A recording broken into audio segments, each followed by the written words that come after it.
Hello and welcome to this episode of Political Adda.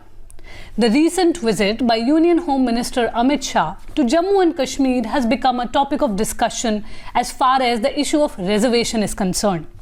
Amit Shah, during his visit and during addressing one of the rallies, said that the Pahari community will be given ST status. Well, what does this mean and how does this fit into BJP's election strategy as far as Jammu and Kashmir is concerned? This is the topic that we have taken up for discussion today, and joining me is DK Singh, the political editor of ThePrint. Okay, so how does this fit into BJP's election strategy, considering the delimitation exercise has just concluded?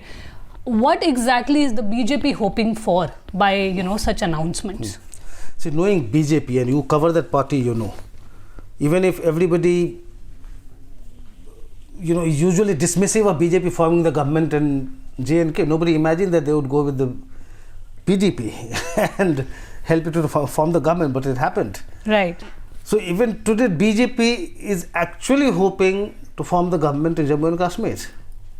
Numbers may be stacked whichever way it is, but I'm talking about BJP's hope, and they go for the jugular, as you say.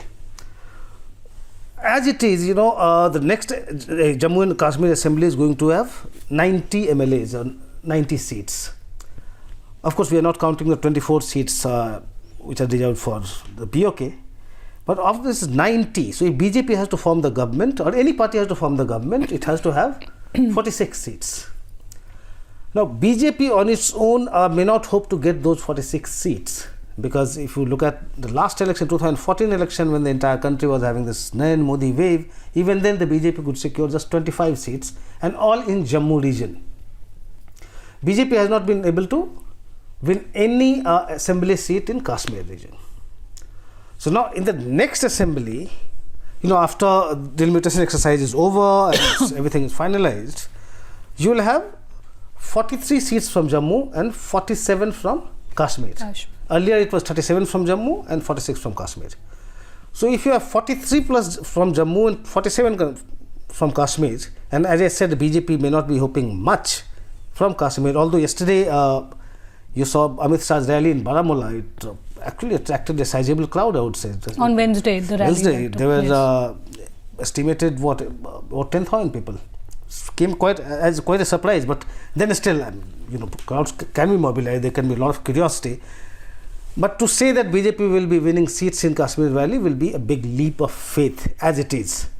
So the BJP would basically be looking at these 43 seats in Jammu.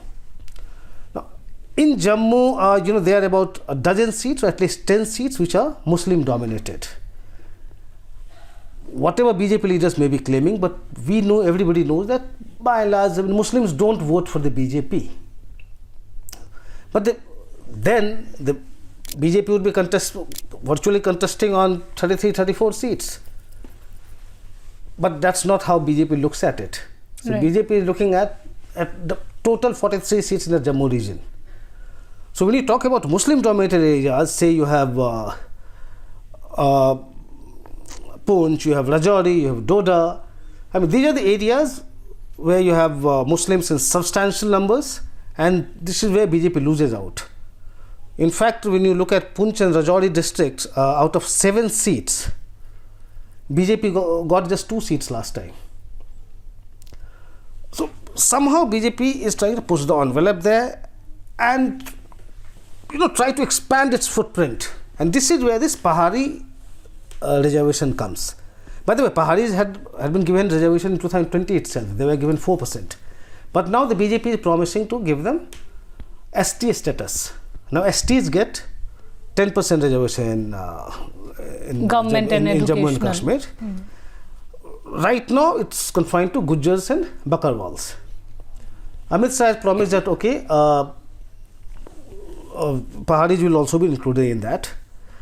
And that has created a lot of hope. And it's not that, Gujars and Bakarwals were obviously protesting earlier because they thought that, their quota will be diluted if, another community comes in. But point is, the Home Minister has said that Gujars and Bakarwals will not lose even 1% of their quota. So probably they will expand the quota. That's in the realm of speculation. I'm not getting into it. I'm talking about overall electoral strategy. So leave about 32, 33 seats, or we the 12 seats we are talking about in Jammu, which are actually Muslim majority areas. So how does BJP do well there? Pahari reservation, that's where it kicks in. So Paharis are basically confined in, say, you have this Pir Panjal region, that is Poonch and Rajouri. These are two districts. Right now, the two have 7 assembly seats, which will go up to 8 in the next assembly. Now here, Gujars and Bakarwals. Now, Gujars, Bakarwals, Paharis, we have very interesting details when you talk about these communities. Now, Gujars and Bakarwals are nomadic. And they are Muslims actually. Essentially predominant, Muslim. essentially Muslims. One may say that some of them may be voting for the BJP, and BJP has reached out to them also. Now, one of the leaders, Ghulam Ali, was nominated to the Rajya Sabha by the centre recently. Yes. They are reaching out to Gujars and Bakarwals, but they know that, they're largely Muslims, and how many of them will vote for the BJP is, one can only guess. It's not enough. Not enough, they may not, because traditionally they have not been voting for the BJP. So the hope lies in Paharis. Now Paharis, they are both Muslims and Hindus. So among Paharis, for instance, you will find Rajput Muslims.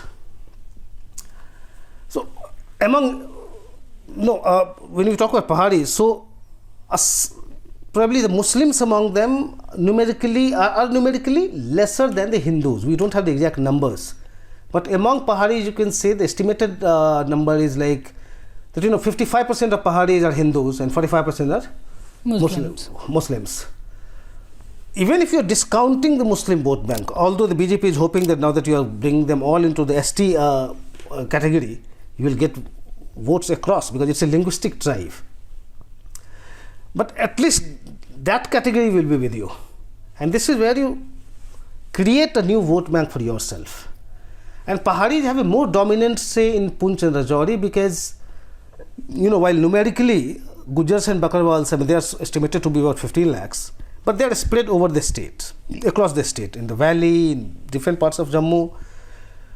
So just about 35 to 40% of Gujars are in these two districts, which will be sending 8 MLAs to the assembly.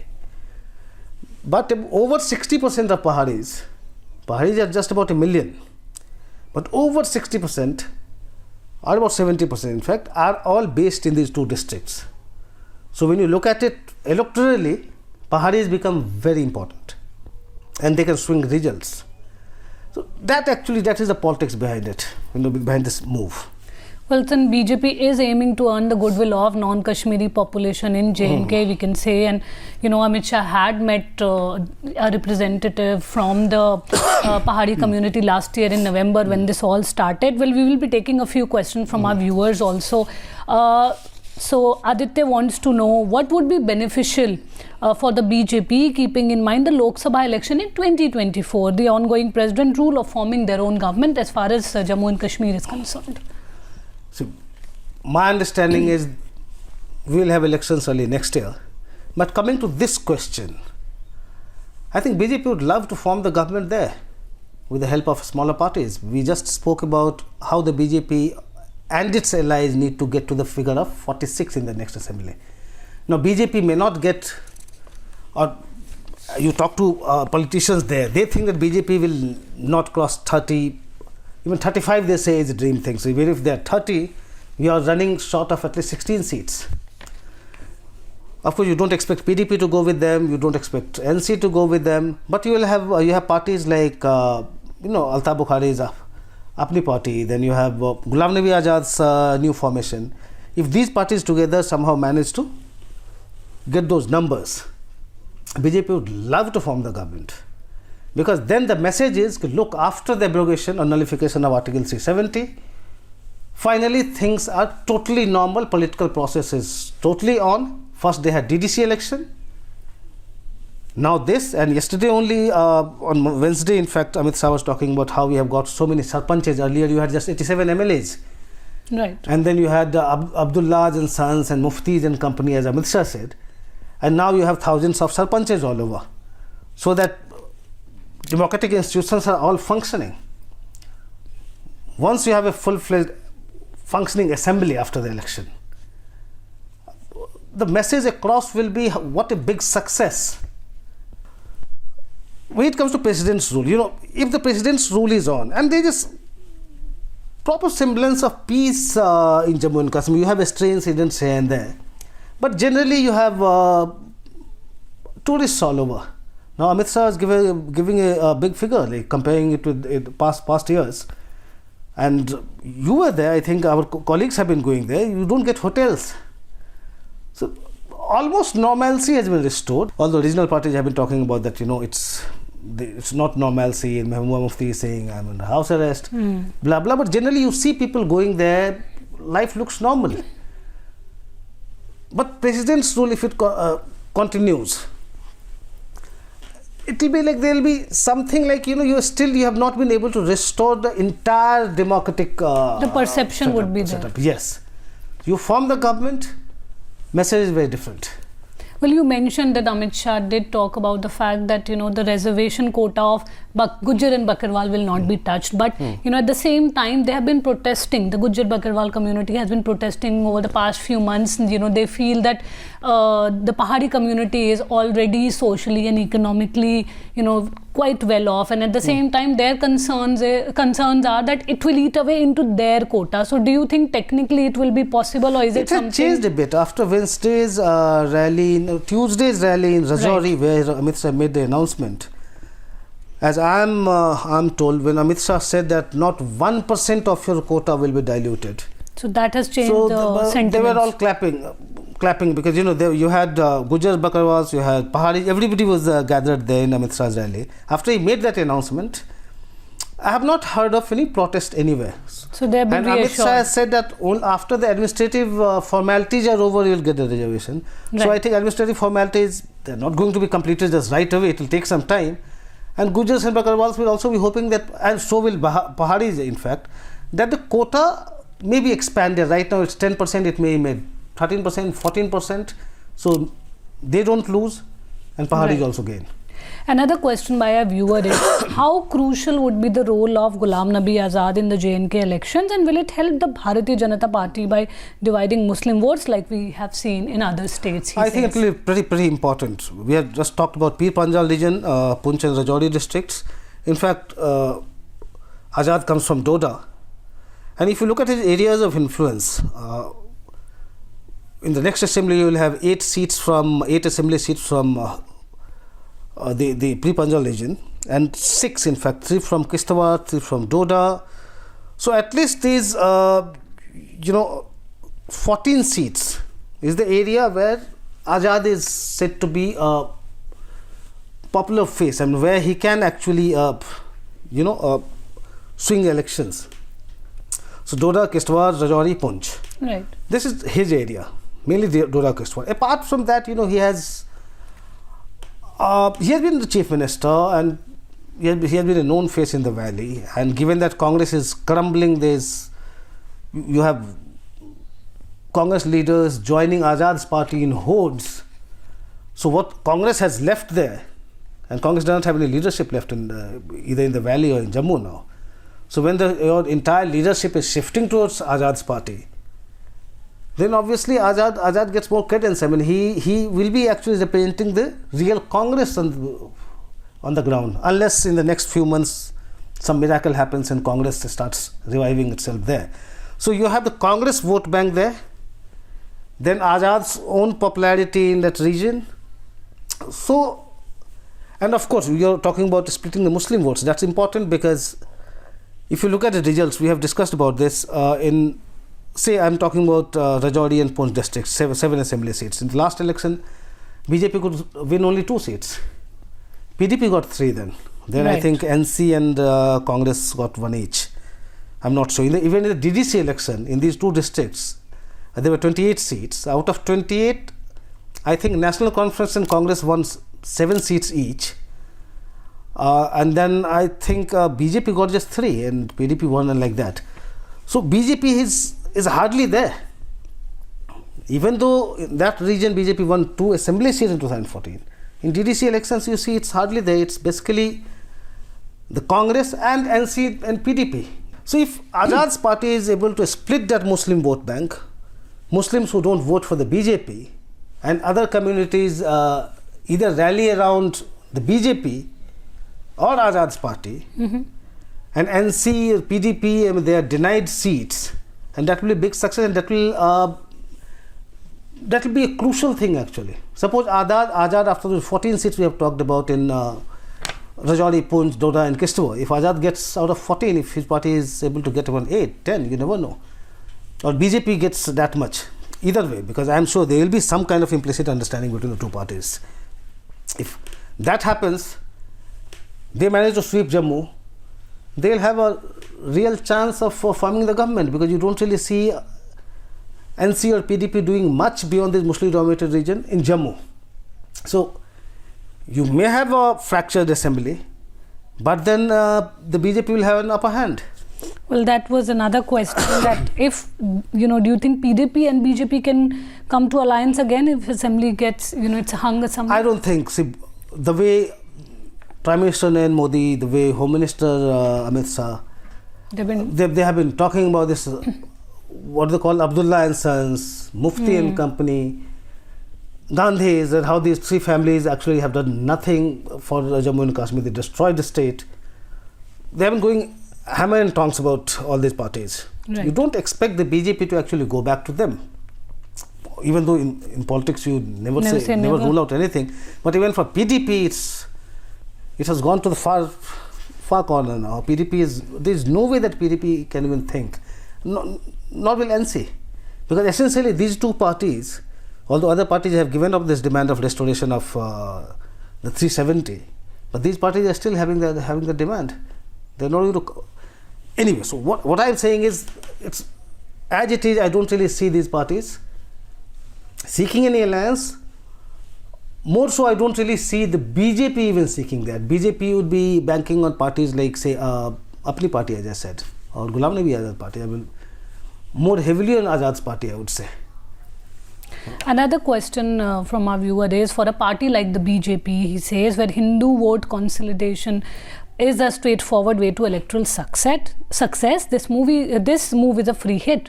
So they can get votes from the communities being benefited by these quotas in the J&K election, and then go around the country, portraying themselves as the messiah of ST, SCs, OBCs. How do you see that? That they have already been doing. Even in Himachal, just a few weeks back, you saw this Hatti community being given this ST status. I was in Himachal the other day, and it's resonating. Although it's just an announcement, it's not implemented yet. But in Sirmaur region in Himachal, everybody is talking about a status to the Hatti community. Of course, in Jammu and Kashmir, you are hearing this. Every other day, you see some BJP-led state governments giving, sometime OBC status, sometimes, different reservation categories to different communities, small communities, just co-opting them gradually. So it's not like, one Pahari, one move in Jammu will make any great change in BJP thing, because BJP is already doing it.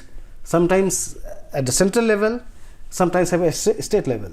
It's happening all over. And do you think that, the government of India, the Modi government, it needs to alter its national policy towards Kashmir, which for good or for worse is, he says, directly tied to their political aspirations? And how long can the BJP avoid the integral question of human development? Because it seems, he says, the Hindutva agenda has served them very well. Well, nationally, Hindutva agenda has served. But when you say tying its policy to the political aspirations, well, 370 was an ideological issue for them also.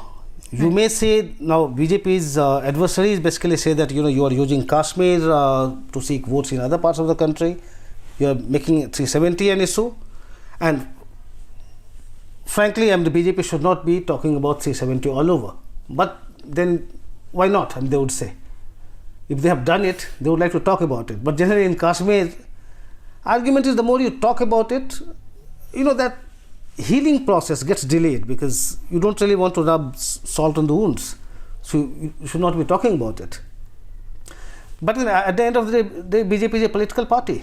But I won't really say that the centre's move is tied to its politics. No. Well, another question that, a lot of readers have been talking about is that similar to what the BJP has been doing in a number of other states, where it is always projecting PM Modi or, the national leaders, say here Union Home Minister Amit Shah. As far as J&K is concerned, do we have this, these state leaders who are important, who are significant, who are big faces? Is the BJP going to project them? They are important leaders. No, I don't really see the BJP projecting any local face. It has to be Prime Minister Modi. But of course, they are important faces. You have Dr. Jitendra Singh. You have, Raina. You have Jugal Kishore Sharma. You have Nirmal Singh. There are many known faces there, but nobody who is such a big vote catcher, right, that the BJP would think of projecting them as the face. Another question is, everyone is talking about the Aam Aadmi Party in Himachal and Gujarat elections.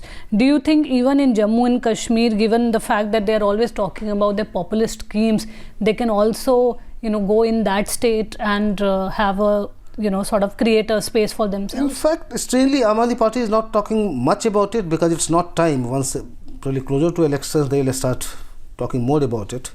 But for the last 1 year, they have been very active on the ground in Jammu.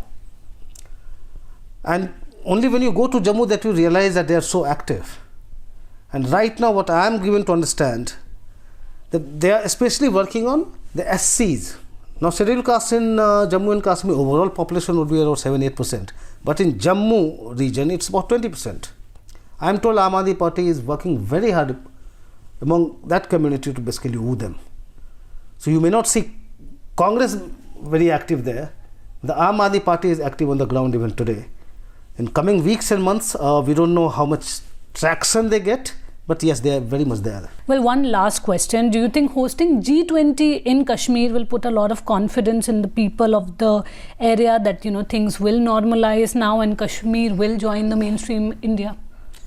See, more than domestic, it will have international messaging, in fact. But to start with, let me first make it clear that there is no official confirmation of G20 happening there, although there are lots of reports that it's being explored. But if it happens, coming to what the local residents will feel.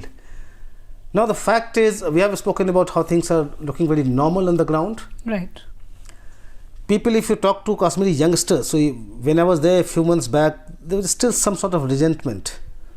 But then our colleagues have been going there. You see that sense, you get that sense that even these youngsters, they are looking beyond it now. They think that it's a fait accompli, nothing is going to change now. So they want to see what more is coming, and that is when Amit Shah goes and talks about industries, talks about investments. He has started getting response. So that hostility that you had, say in 2020 until 2021, that's somehow subsiding. If G20 happens, see, most of the world has already accepted the nullification of 370. You don't really hear anybody talking about it, except some few voices, say Pakistan saying it here, Turkey saying it there. It doesn't really matter much. Once you have all G20 leaders coming, it will be another vindication of the fact that international community has accepted this totally, and they are very much with India on this move. Well, thank you so much for this analysis. We will be back next week with yet another episode.